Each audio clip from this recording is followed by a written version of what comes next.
National debt. It sounds like a giant, scary number hanging over the country, but here's the part most people miss. It doesn't behave the way you think it does. Today, we're going to slow this down properly. 7 things about national debt that quietly change the way you see it. When people hear national debt, they imagine a maxed-out credit card, a country drowning, bankruptcy waiting around the corner. It sounds dramatic, but let's pause. A government is not a household, and if we confuse the two, everything after that becomes distorted. So what is national debt? In simple terms, it's the total amount a government has borrowed over time when spending exceeds tax revenue. That's it. If a government spends more than it collects in taxes in a year, it runs a deficit. Those deficits accumulate. That accumulation is the debt. But here's the key. Governments borrow differently. They issue bonds. Investors, institutions, even citizens buy those bonds. In exchange, the government promises repayment with interest. So the debt is not just owed to someone else. Often it's owed internally to pension funds, banks, and citizens. Thing number 1, debt is not like personal debt. You and I must eventually eliminate our debts or default. Governments rarely pay off all debt. Instead, they refinance it. Old bonds mature, new bonds are issued. The debt rolls forward, quietly, systematically. Most people ignore this part. National debt is often managed, not erased. It's about sustainability, not elimination. Number 2, debt can fund growth. If borrowed money builds infrastructure, funds education, or supports innovation, it can increase future productivity. That growth expands the economy's size, and a larger economy can handle larger debt. Which leads to number 3. The absolute number matters less than the debt-to-GDP ratio. $1 trillion sounds terrifying until you compare it to the size of the economy.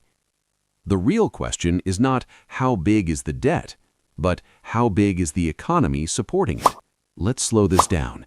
If the economy grows faster than the debt, the burden shrinks relative to income. If debt grows faster than the economy, that's when pressure builds. Number 4, countries that borrow in their own currency operate differently from households. They can issue currency. That doesn't mean printing money without consequences, but it changes the risk of default. Most developed nations borrow in their own currency. That gives flexibility, but it introduces another risk, inflation. Number 5, who holds the debt matters. If most debt is held domestically, interest payments circulate within the country. If it's largely foreign held, more income flows outward. Same debt, different impact. Number 6, debt doesn't usually cause sudden collapse. Crises often come from loss of confidence. When investors doubt repayment ability or inflation control, borrowing costs spike. That's when things accelerate. It's not just the debt, it's the trust behind it. And number 7, debt is a reflection of choices.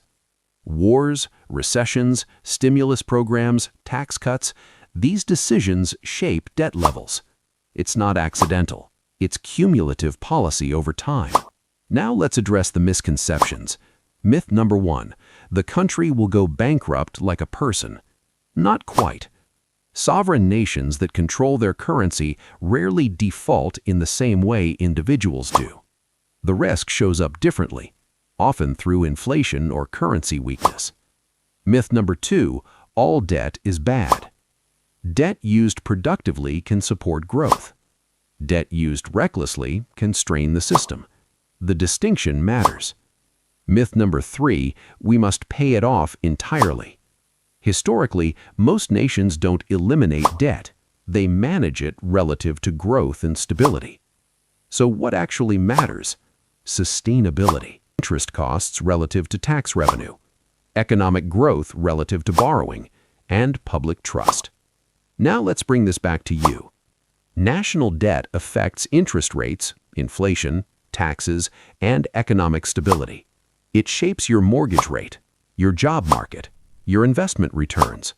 So instead of asking, is the number big, ask better questions. Is the debt growing faster than the economy? Are interest payments consuming government revenue?